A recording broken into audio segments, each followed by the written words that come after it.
Chers élèves, bonjour et bienvenue à cette nouvelle rencontre qui sera consacrée à la lecture et à l'explication du chapitre 6 de la boîte à merveilles. Voilà, donc c'est la boîte à merveilles et c'est le chapitre 6. On accédait à la salle d'école par 4 marches. Le mside longue pièce quelque peu rustique comportait une vaste soupente. Le maître installa là-haut 2 jarres en poterie vernissée pour recueillir l'huile d'olive que les élèves apportaient par bouteille et par bol, les bols au mazlev. Alors les grands en avaient la responsabilité. Donc il avait la responsabilité de recueillir l'huile. Pour l'achat des nattes neuves, chacun y contribua selon ses moyens. Donc voilà comment fonctionne le msid. Alors, تلامد تيساهموا في الجامع بالزيت وبالفلوس bien sûr باش يشريو الحصير. Alors le père d'un élève exerçait le métier de chou-fournier. Alors chou-fournier هو داك اللي تيبيع الجير. Il fit don à l'école d'une charge d'âne de chaux, la chaux wajir. Le lundi, 8 jours avant la fête de l'Ashura, les vieilles nattes furent remisées. Alors les nattes, furent remisées dans la soupente. Le maître forma des équipes et en nomma les chefs. Donc on va commencer les préparatifs pour la fête de l'Ashura à l'école. On emprunta des seaux et des balayettes de doum. Alors les seaux, Romastola, les balayettes de doum, le travail commença. Alors de quel travail s'agit-il? C'est le nettoyage du msid. Dans un vacarme d'injures et d'exclamations, de pleurs et d'éclats de rire, quelques-uns s'emparèrent des têtes de loup hautement perchées sur des roseaux. Alors les têtes de loup,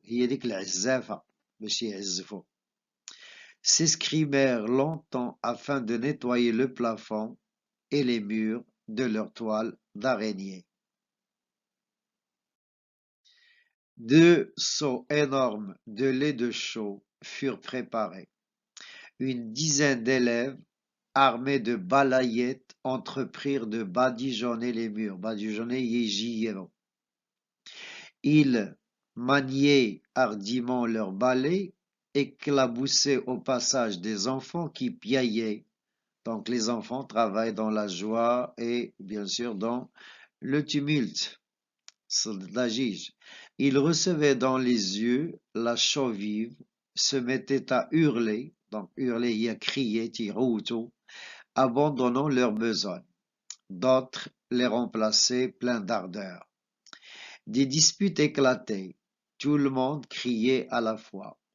Parfois, au-dessus de cette marée, donc là c'est une figure de style, la marée ici c'est une métaphore. Gronder la voix du maître, donc le maître intervient pour remettre de l'ordre dans le travail des enfants. Alors le bruit cessait une seconde, puis reprenait, plus exaspéré, plus aigu. Je réussis à m'emparer d'une balayette. Je la plongeai dans le lait de chaux et tout heureux, je fonçai sur le mur pour montrer à toutes ces larves, alors bien sûr ici c'est une métaphore, ça désigne les enfants, les petits-enfants, comment on badigeonnait sérieusement. Donc je répète, badigeonner, il y a tijiyeo. Je me heurtai à un rempart de bras roses, de bouche ouverte, d'yeux exorbités de fureur. Des mains s'agrippèrent à ma balayette. Je résistais de toutes mes forces, mais la lutte s'avérait inégale. Donc on a volé à Sidi Mohamed le petit balai. Donc il y a la balayette, Je lâchai le précieux instrument et me trouvai assis dans une flaque d'eau. Alors, une flaque d'eau, يقلتها ديال الماء, ضايا ديال الماء, qui me gelait le derrière. Je ne songeais pas à pleurer, je me relevai, décidé de reprendre mon bien. Alors, mon bien ici, c'est la balayette, الممتلكات. Je me jetai dans la mêlée, mais la voix du maître domina le tumulte. Nous nous arrêtâmes, frémissants de colère, étendant nos bras et nos mains, les doigts écartés, nous nous mîmes à tous à expliquer l'objet du malentendu. Donc, il expliquait au professeur, au maître, la cause du malentendu. Nous demandions tous justice. La voix de chacun de nous essayait de dominer celle des autres. Le maître nous imposa silence, nous releva de nos fonctions et voyant-nous mine dépitée, alors dépité ici c'est triste, nous conseilla d'attendre qu'il eût besoin de nous. Nous attendîmes dans un coin. Le frère décréta que seuls les grands étaient admis à passer les murs au lait de chaux. Donc, Sidi Mohamed était petit, donc il était exclu de cette tâche. Sidi Mohamed كان صغير, إذن تقصى من هذه العملية. Nous attendîmes jusqu'au soir que le maître nous chargea de rendre le moindre service. Il n'en fut rien. Donc, تسناو باش يكلفهم شي حاجة, ولكن ما كلفهم حتى حاجة. Les murs étaient blanchis, ça veut dire blanc, blanc, blanchi. Le lendemain, des équipes furent de nouveau constituées. مجموعات جديدة. Chaque groupe avait sa spécialité. Je devins un personnage important. Je fus nommé chef des frotteurs. Donc Sidi Mohamed devient le chef de son équipe. On procéda au lavage du sol. Donc il était chargé avec ses amis de laver le sol. Une vingtaine d'élèves chargés d'énormes seaux faisaient la corvée d'eau. Alors la corvée d'eau, il y a l'uquba ديال البحث عن الماء. Ils allaient la chercher à la fontaine d'une zaouia située à celle de notre école. Le sol fut inondé.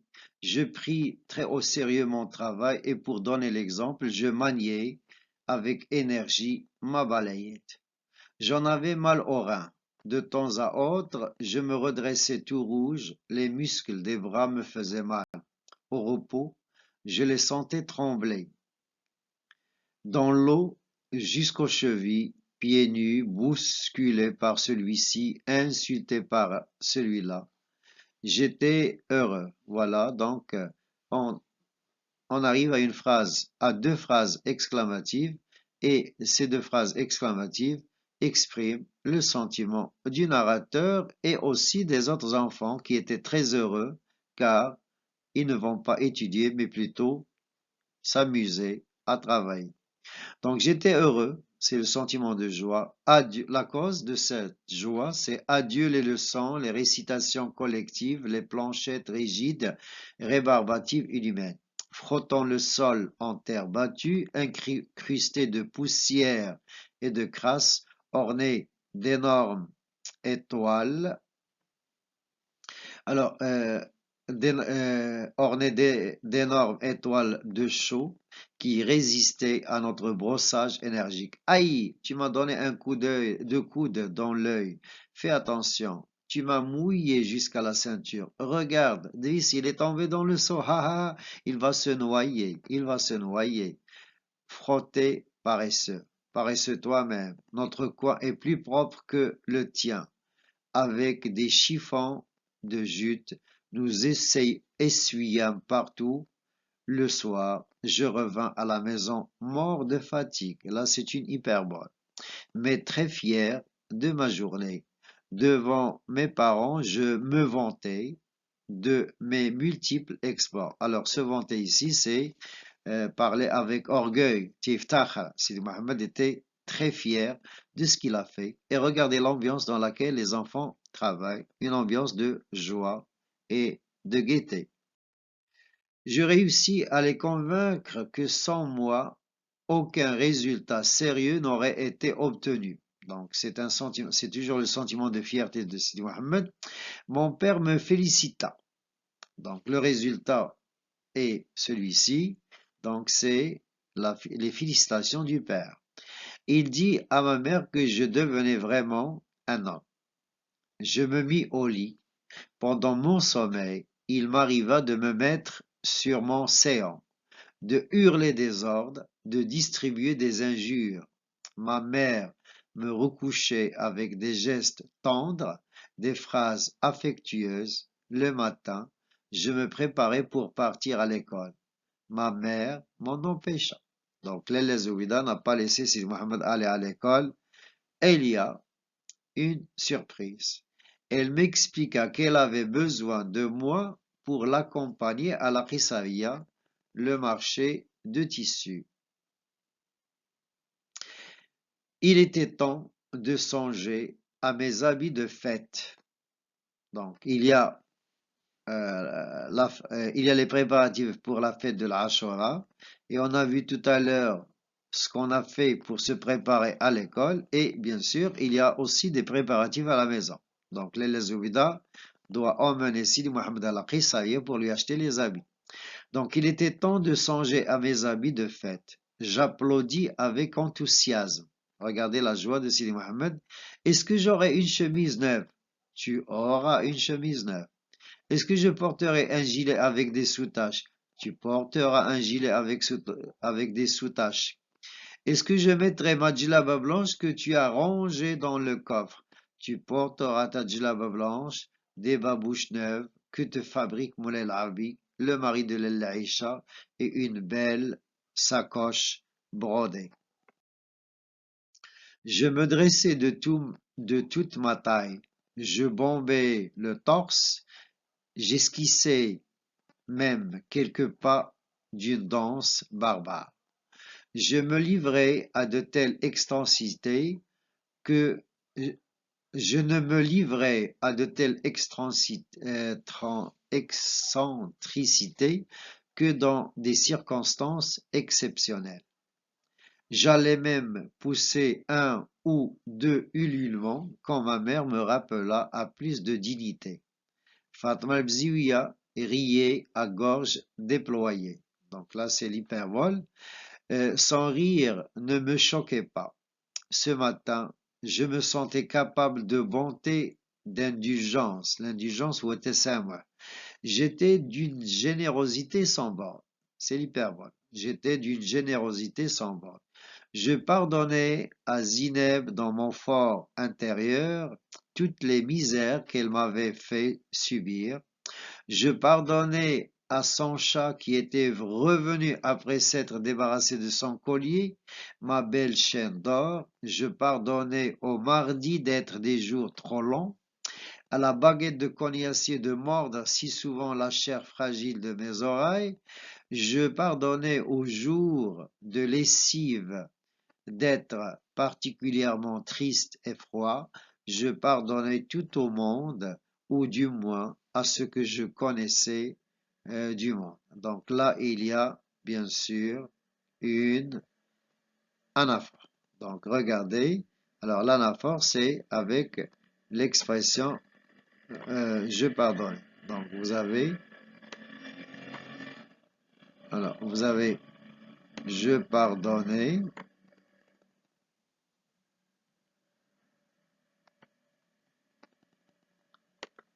Donc regardez, alors je pardonnais. Vous avez je pardonnais. Vous avez je pardonnais. Donc c'est une anaphore. Vous avez voilà. Donc si je n'ai pas oublié une autre. Alors tout au monde ou du moins à ce que je connaissais du monde. Je laissais ma mère vaquer à ses multiples besognes avant de se préparer pour sortir, et je montai sur la terrasse où personne ne pouvait me voir, éparpillé aux quatre vents, l'excès de joie dont je me sentais débordé. Je courais, je chantais, je battais violemment les murs. Donc là, c'est une énumération. Avec une baguette trouvée là, par le plus heureux des hasards, la baguette devenait un sabre. Je la maniai avec adresse, je pourfendais des ennemis invisibles, je coupais la tête aux pachas, aux prévôts, des marchands et à leurs sbires. Donc, je coupais la tête aux pachas. Donc, on a déjà vu l'histoire de Moulay Avi avec le pacha. Et on a déjà vu les prévôts des marchands, ou l'amin d'Il Tujjar, et leurs sbires. Les sbires sont une sorte de mukhazni à l'époque coloniale. Donc, on va, donc le mkhazn li kan fa'al isti'mal. La baguette devenait cheval et je paradais, tortillant du derrière, lançant des ruades. Donc, les ruades ou avec il. J'étais le cavalier courageux, vêtu d'une djellaba immaculée et d'un gilet à soutache. Ma sacoche brodée me tirait l'épaule tant ma provision de cartouches pesait lourd. Je lâchai ma baguette, je dégringolai l'escalier pour répondre à l'appel de ma mère. Quand je l'avais entendue, elle me traitait déjà de juif. Donc, elle me traitait déjà de juif. Alors, elle me traitait déjà de juif, de chien galeux et de bien d'autres noms peu flatteurs. Cela ne devait pas être son premier appel. Elle avait dû, comme toujours, m'appâter par des mots gentils, des phrases du genre «Est-ce que mon shérif a assez joué? Mon shérif ne veut-il pas répondre à sa maman? Descends vite, mon shérif. Qu'attends-tu pour descendre, tête de mule?» Donc, les ouïdas commencent toujours par des mots gentils, mais quand Sidi Mohammed ne répond pas à ses appels, elle se met en colère. Qu'attends-tu, tête de mule? C'est une métaphore. Tu ne m'entends pas, Anne, à face de goudron. Ouais, donc là aussi c'est une métaphore. Que t'arrive-t-il, chien galeux? Aussi métaphore. Attends que je monte te chercher, juif sans dignité. Donc ce sont des appellations dévalorisantes. Dans la fièvre du jeu, l'ivresse de la cavalcade, je n'avais pas entendu toute cette oraison. Seuls les termes insultants de juif et de chien galeux m'avaient brutalement jeté dans le monde du réel. Donc regardez, Sidi Mohammed était plongé dans l'imagination, dans son jeu, mais bien sûr les insultes et le mauvais traitement de sa mère le rappellent à la réalité. Je rejoignis ma mère, l'oreille basse, le coude levé en bouclier pour parer à toute tentative de violence. Donc, il était prêt à recevoir des coups de bâton. Ma mère, tout en me reprochant avec véhémence ma conduite, alors la conduite ici c'est le comportement, suluk, donc la conduite c'est le comportement suluk, se contenta de me prendre par les épaules et de me secouer. Elle était prête pour sortir, drapée dans son haïk blanc, des babouches noires aux pieds. Elle se hâta de se voiler le visage étroitement de cotonnade blanche. Et nous partîmes. Rahma la pria de se renseigner sur les prix actuels des tissus, notamment sur le prix de cette mousseline appelée persil et de ce satin à la mode qui portait le joli nom de bouquet de sultan. Nous avions déjà parcouru un certain trajet, nous arrivions presque au tournant de la ruelle quand Lella Kenza, la Chouafa, nous rappela. Ma mère répugnait à faire le même chemin, elle lui demanda de loin ce qu'elle voulait. Donc là, c'est le discours indirect. Elle lui demanda de loin ce qu'elle voulait. De la maison, la principale locataire manifesta son intention de renouveler le stock de ses robes de confrérie. Il lui fallait un nombre important de coudées. Alors le coudé, c'est une unité de mesure à partir du coude. Donc c'est la moitié du bras. De satinettes noires pour calmer l'humeur du grand génie bienfaisant, le roi Belhmar. Depuis quelque temps, elle sentait aussi un mal sournois dû à l'action de l'Allamira. Pour faire cesser le mal, une robe d'un jaune de flamme s'avérait nécessaire. Il y avait bien Sidi Moussa à satisfaire, sa couleur était le bleu roi, mais la robe de l'année dernière pouvait encore servir. Donne-moi l'argent, donne l'argent à mon fils. Ma mère me poussa dans la direction de la maison. Je pourrais en effet éviter toutes ces courses. La chouafa me donna l'argent. Elle ne voulait pas plus acheter que la satinette noire. Elle ne voulait plus acheter que la satinette noire. Enfin, nous nous trouvâmes bientôt dans la rue. Près de Sidi Ahmed Tijani, cette mosquée aux portes richement décorées, une femme se précipita sur ma mère. Elle débordait de joie. Donc là, c'est une hyperbole. Remercier Dieu de nous avoir mis sur son chemin. Elle se pencha sur moi et colla son voile rêche sur ma joue pour m'embrasser.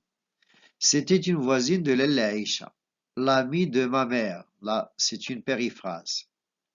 Les deux femmes s'appuyèrent au mur de la mosquée et entamèrent une longue conversation sur l'affaire Moulay Labi qui, grâce au dévouement de l'Aïcha, s'était si heureusement terminée.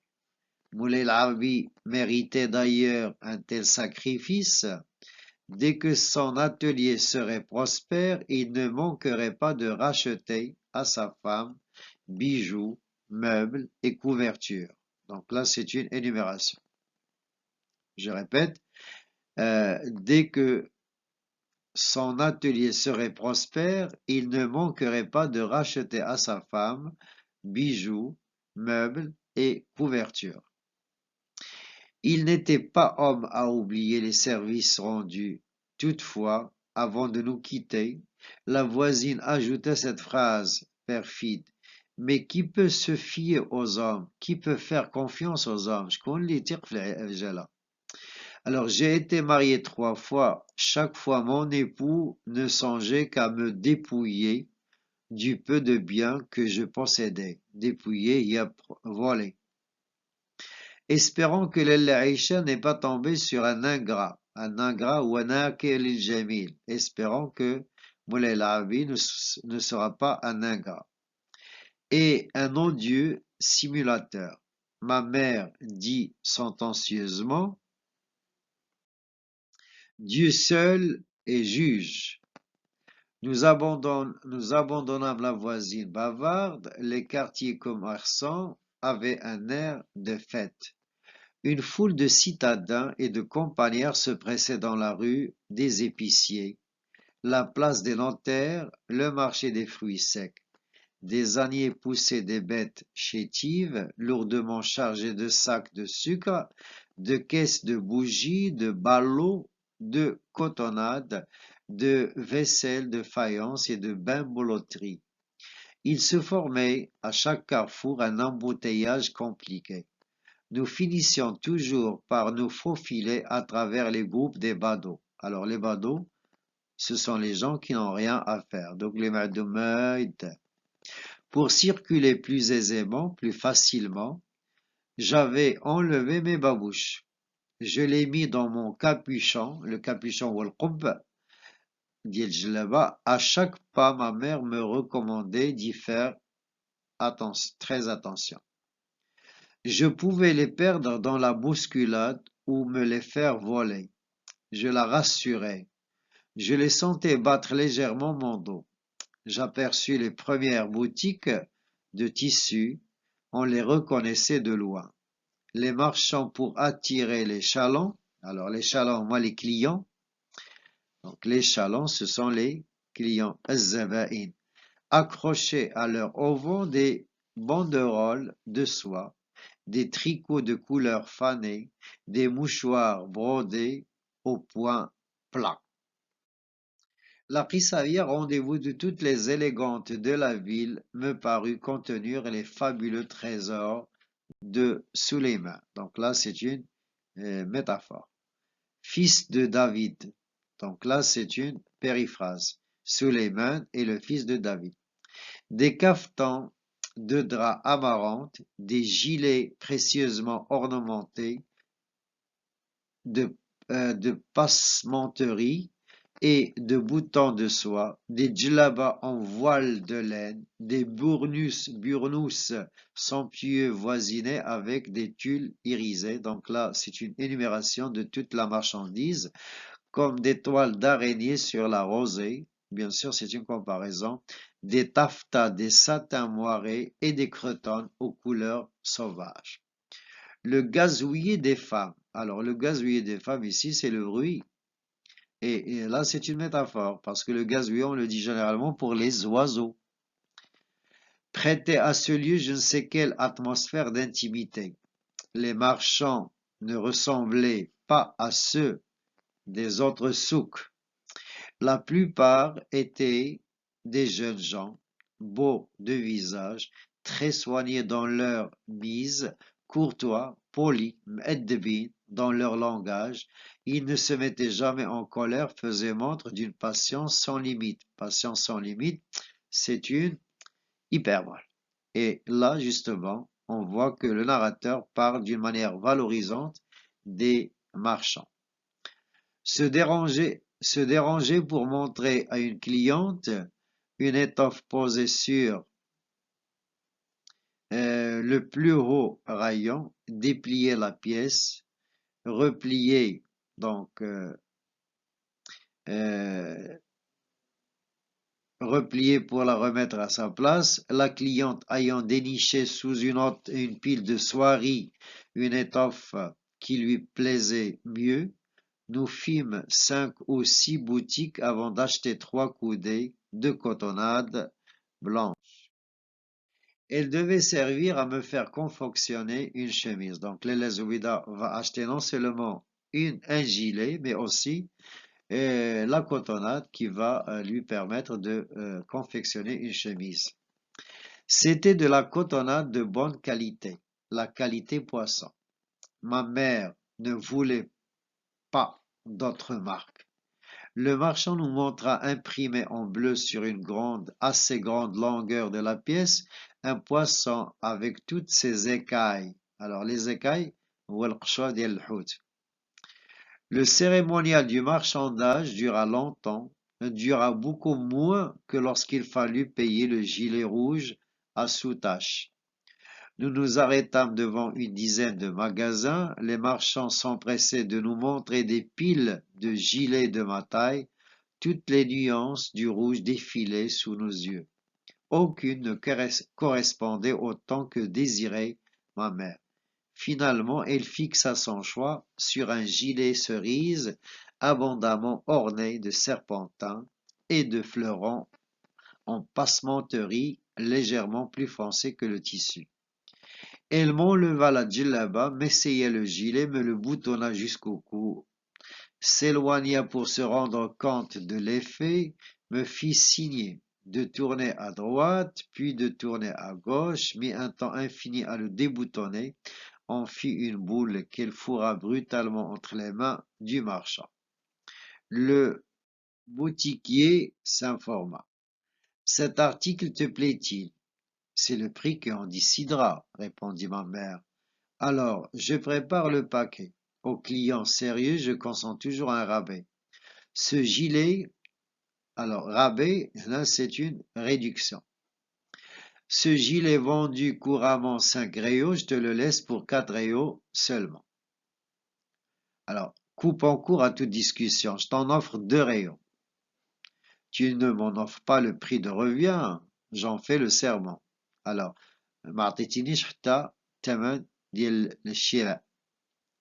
J'en fais le serment, يعني أقسم بالله. Le serment هو القسم. Je ne le céderai pas à ce prix. ما نخليلكش بداك الثمن. Je ne le céderai pas à ce prix. Devrais-je mendier ce soir pour nourrir mes enfants? Donc, regardez, il y a un échange verbal entre le marchand et bien sûr Zoubida.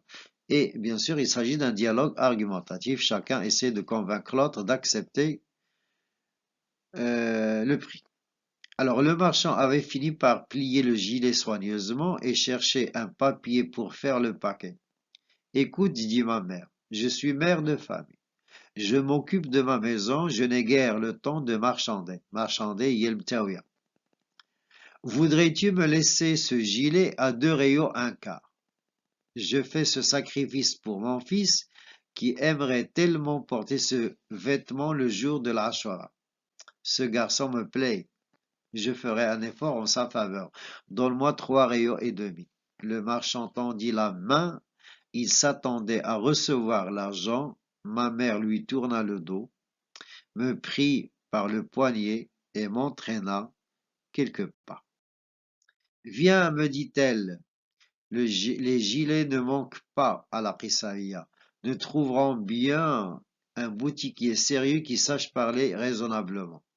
Le marchand se mit à nous rappeler d'un temps pressant. Reviens, Lalla, reviens donc. Le gilet plaît à cet enfant. Je te l'abandonnerai plutôt que de le priver du plaisir de le porter. Alors, le privé, il y a man hamouche, man gilet. Donc, privé, il y a al-hirman. Certes, les gilets ne manquent pas dans les boutiques de la Prissaïa, mais pourras-tu vraiment en trouver de cette qualité? Admire avec quel soin ont été faites toutes les coutures. Regarde l'exécution des boutons. Prends ces gilets. Paye-moi le prix que tu estimes raisonnable. Tu me parais être une shérifa pleine de baraka. Je te demanderai de ne pas m'oublier dans tes prières afin que le prophète intercède en ma faveur le jour du jugement. Ma mère perdait la tête quand d'aventure quelqu'un la traitait de shérifa. Elle fouilla dans ses poches, sortit un chiffon noué plusieurs fois, s'acharna un bon moment à le dénouer. Elle tira 2 réaux et demi qu'elle allongea au marchand, sans rien dire. Elle ne prit pas le temps d'écouter le boutiquier réclamer un supplément. Elle se saisit du paquet et m'entraîna. Nous flânâmes encore un moment. Dans le souk, ma mère se documenta sur le prix des tissus, les tendances à la mode, la signification de tel ou tel dessin. Donc là, c'est l'énumération. Nous quittâmes cette atmosphère de faste, de luxe, pour nous trouver dans le quartier des épices. Nous étions près de la Médersa Latarine, cette belle maison où logent les étudiants, quand je rappelai à ma mère la satinette de l'Ella Kenza, la Chouafa. Ma mère me félicita d'avoir une si bonne mémoire. Elle rebroussa chemin. Donc, rebrousser chemin, il y a faire demi-tour, raj'at. Le long de la rue, elle maudissait toutes les chouafas de la terre. Maudire, il y a tell'ano. Maudissait, c'est le verbe maudire, tell'ano. Ces femmes calamiteuses qui ne manquaient aucune occasion de vous empoisonner la vie. Elle se demandait ce qu'elle avait bien pu faire de l'argent de cette maudite sorcière de Kenza, qui pouvait, si elle le voulait, faire ses commissions elle-même. Donc c'est une phrase de discours indirect. Je répète, elle se demandait ce qu'elle avait bien pu faire de l'argent de cette maudite sorcière de Kenza, qui pouvait, si elle le voulait, faire ses commissions elle-même. Elle se mit à l'angle d'une boutique, entreprit de minutieuses recherches, s'énerva, s'agita, lança de nouvelles imprécations contre les Chouafas et leurs acolytes, finit par retrouver l'argent au fond d'une poche de son carton. Donc là, c'est une énumération. Nous nous tardâmes pas à trouver un marchand de satinettes. Sans discuter le prix, ma mère demanda un certain nombre de coudées. Elle le paya et nous partîmes enfin. La bonne humeur de ma mère avait disparu. Elle ne cessa pas de me gourmander sans raison, jusqu'à l'arrivée chez nous. Elle remit à l'Alakza sa satinette noire, lui rendit sa monnaie et monta l'escalier gémissant et soupirant à chaque marche. Ahmad sortit sur le palier. Elle nous invita dans sa chambre. Elle demanda à ma mère de lui montrer ses acquisitions. Alors, les acquisitions, al-mushtariyat, ce qu'elle a acheté. La chambre d'Ahmad était de même dimension que la nôtre. C'est une comparaison. Une cloison de bois patinée par l'âge la coupait aux trois quarts.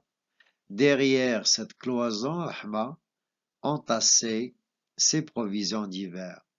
Elle consistait surtout en pain de sucre, en pain de sel d'un rose taché de gris et en grappes d'oignons. La pièce meublée pauvrement de matelas Bosley. La pièce meublée pauvrement de matelas Bosley et d'une natte de Jean. La natte de Jean, comportait tout seul, comme seul luxe, une longue étagère peinturlurée. Cette étagère supportait une dizaine de bols de faïence à fleurs, deux assiettes décorées de coques superbes et une demi-douzaine de verres en forme de gobelets. Zineb jouait dans un coin avec son chat. Elle lui présentait une minuscule glace. L'animal voyait un œil rond qui le regardait fixement. Inquiet, il allongeait la patte, mais ses griffes grattaient la surface lisse du verre. Il recommença son manège 2 ou 3 fois, regarda derrière le miroir, le mystère demeurait entier. Il flaira quelques supercheries, se fâcha, cracha des grossièretés dans son langage, partit en flèche, la queue hérissée. Zineb riait aux éclats. Depuis longtemps je désirais une petite glace ronde comme la sienne. Je n'osais pas demander à maman de m'en acheter une. Elle se serait imaginé que je la désirais pour me regarder et n'aurait pas manqué de me traiter de garçon efféminé. Wuld Bennet. Donc un garçon efféminé ou Wuld Bennet. Rahma faisait des compliments à ma mère sur les achats et admirait mon gilet. Il faisait sombre dans cette chambre. Le rouge du gilet prenait des tons de velours cramoisi, une belle couleur profonde, discrète et royale à la fois qui m'enivrait. Je me sentais gonflé d'un noble orgueil. Ce vêtement était le mien. Le jour de la Ashura, j'allais éblouir nos amis et connaissances. Les élèves du MSID me parleraient avec déférence. Aux princes de légende, petits et grands s'adressent avec respect. Ne serais-je pas un prince de légende avec ce gilet somptueux, ma future chemise de qualité poisson et la paire de babouches que me promettait Moulay Lavi, le meilleur babouchier de toute la ville. C'est une hyperbole. Ma mère chuchotait, penchée sur notre chemise, sur notre voisine à lui frôler la joue. Cela ne me regardait pas. Ce que chuchotent mystérieusement les femmes dans une pièce sombre ne peut intéresser les petits garçons qui rêvent de devenir prince de légende vêtu de drap cramoisi. Zineb me fit une horrible grimace, je lui en fis une encore plus épouvantable et se mit à hurler, à ameuter tout le quartier. Donc la grimace, il y a تعياب يعني زينب عيباته وهو يرد عليها هو عيب ليها بكثر منها. Maman, maman, Sidi Mohamed me fait des grimaces. J'essayais de me défendre. C'est elle qui a commencé. C'est elle. Personne ne me croyait. J'éclatais en sanglots, furieuse. Ma mère me saisit brutalement par le bras et m'entraîna jusqu'à notre chambre. Elle se plaignait à haute voix de son mauvais destin, de la cruauté du sort, de la vie d'enfer. Donc là, c'est une énumération. Et bien sûr, la vie d'enfer ici, c'est une hyperbole. Qu'elle menait à cause de moi. Je me demandais avec sincérité ce que je faisais de méchant pour la rendre si malheureuse. Elle m'abandonna dans un coin, me laissa renifler tout à mon aise, le cœur gros, les lèvres boudeuses, et s'enferma dans sa cuisine.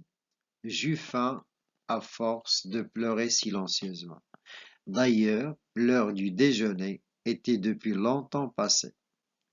Je me mis sur le dos et entrepris de composer un menu fastueux pour le jour où, prince reconnu et aimé, j'aurais à recevoir des personnes de mon rang.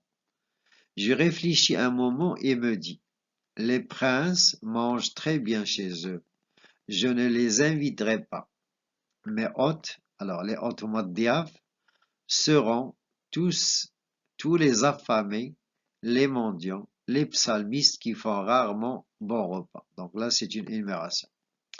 Je leur distribuai de beaux vêtements, des gilets rouges richement ornementés, des djellabas d'une blancheur de lait, des babouches safran dans le cuir cris à chaque pas. Donc là aussi, c'est une énumération. Je n'oublierai pas de leur offrir des turbans de mousseline, moi, donc les turbans mafzat, moi je serai habillé de blanc. Sur la tête, je mettrai le bonnet conique d'un rouge amarante, apanage de gens de cour et de derviches. Des esclaves noirs nous serviront dans des plats de porcelaine. Voudrais-tu te mettre sur ton séant pour manger? Je me redressai. Ma mère avait disposé la table ronde, basse sur pattes. De la viande au navet. Je n'aimais pas les navets. Je pensais refuser cette pitance. Ma mère était assez malheureuse ainsi, j'aurais donc déclenché une nouvelle crise. Je ne m'en sentis pas le courage. Je fis honneur au repas.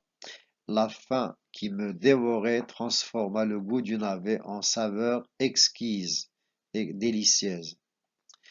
Quelqu'un sur la terrasse se mit à chanter. Des lambeaux d'une cantilène, mollement balancés par le souffle du printemps naissant, parvenaient jusqu'à nous. Ma mère s'arrêta de mastiquer, alors mastiquer, tendit l'oreille. La voix s'éloigna. Un instant après, elle éclata en jet de lumière. Donc là, c'est une métaphore. Chaude, enivrante et nostalgique. Énumération. Comme une bouffée d'encens, comparaison. Ma mère alla se pencher à la fenêtre et l'appela. Fatma Bziouia, sais-tu qui chante ainsi? La Khadija, la femme de l'oncle Uthman. Je ne comprends pas qu'elle manifeste tant de gaieté alors qu'elle a épousé un vieillard qui pourrait être son père. Elle n'est pas malheureuse. Alors, elle n'est pas malheureuse, c'est une litote qui veut dire qu'elle est très heureuse. L'oncle Uthman fait ses 4 volontés. Il la traite comme sa fille. Comparaison. Et elle, comment le traite-t-elle? Nos voisines partirent d'un grand rire. Moi, je sais comment elle le traite.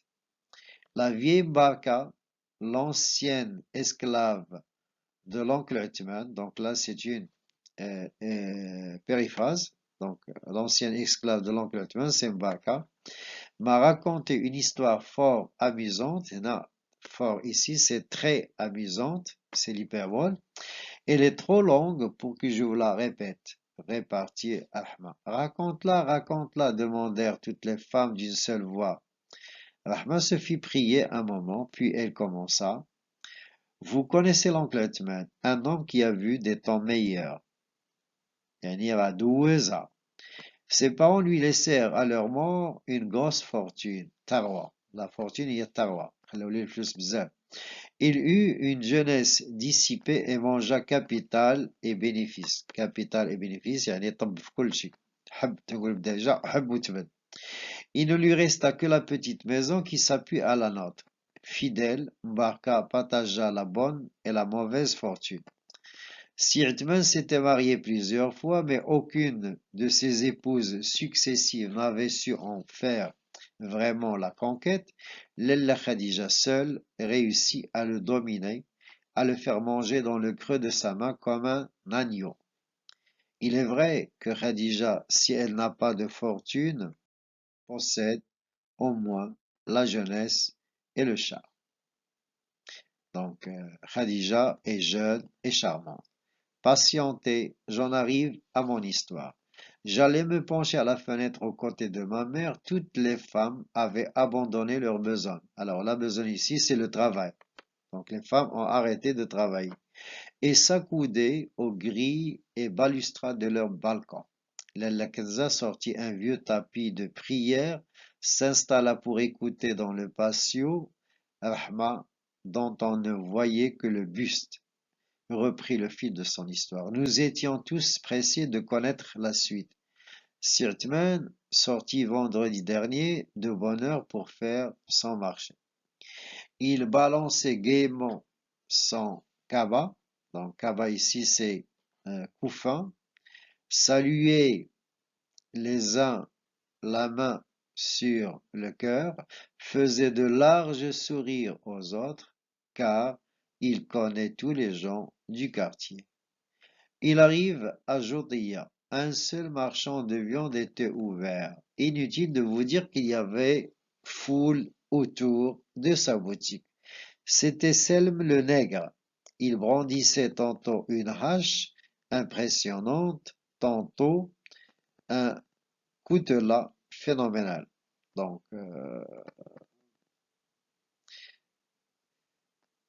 alors vous avez tantôt, c'est une répétition. Il découpait de gros quartiers de boutons qui disparaissaient dans les couffins et les cabas des clients. Il y avait foule, je vous dis, les gens s'écrasaient les pieds avec langueur, échangeaient courtoisement des bourrades et des mots venimeux. Sirtman, pour attirer l'attention de Selm le nègre, agit les deux bras, étala sur son visage un large sourire, hurla un ensemble de mots qui pouvaient signifier avale ton coutelas, ou bien tu mérites la bastonnade, ou plus simplement donne-moi un gigot. Le nègre furieux le menaça de loin de sa hache et continua son travail. Tout le monde riait aux larmes. Donc là, c'est l'hyperbole. Rahma savait si bien raconter, elle reprit heureuse de son succès. Sirtman recommença son jeu un moment après. Selm montra les dents, leva haut sa hache, hésita entre le désir de l'envoyer à la tête de ce client désagréable et le devoir de continuer à servir son monde. Le devoir l'emporta au grand soulagement de Sirtman. Un chien, comme il y en a toujours aux abords des boucheries, vint flairer les talons de Sirtman. Ce dernier, impatienté, lui envoya un grand coup de pied. Donc, à qui? Au chien. Sa babouche sauta. Donc, la babouche de l'oncle Othman a sauté quand il a voulu frapper le chien. Donc, le chien s'en empara, donc le chien Khdal Belra, le chien s'en empara, la saisit entre ses crocs et se sauva. Dalil Belra Si Uthman le suivit, clopin, clop- clopant. Nous étions de nouveau pris de fou rire, et Rahma dut s'arrêter un instant avant de poursuivre. Il réussit à récupérer sa babouche dans les environs du pont de Bilmdoun. De retour à Jotiya, il constata qu'il n'y avait plus personne devant la boucherie. Le nègre somnolé, la chéchia sur l'oreille, le chasse-mouche entre les doigts. Au crochet de la boutique pendaient de gros morceaux de mou pour les chats. Il s'aperçut aussi que tous les marchands de légumes dormaient au milieu de cageots vides ou derrière leur étalage où jaunnissaient 3 bottes de radis. Si Uthman n'osait pas rentrer bredouille, Dieu seul sait comment Lalla Khadija l'aurait reçu, dans un fond d'eau, il découvrit un bien curieux spectacle. Des gens s'écrasaient les pieds consciencieusement, des aloses naissaient de ce remous, surnageaient un moment au-dessus des têtes et disparaissaient. Si Uthman, plein de bonne volonté, attendit longtemps, espérant un miracle. Comme le miracle tardait, les démangeaisons de son nid devinrent intolérables.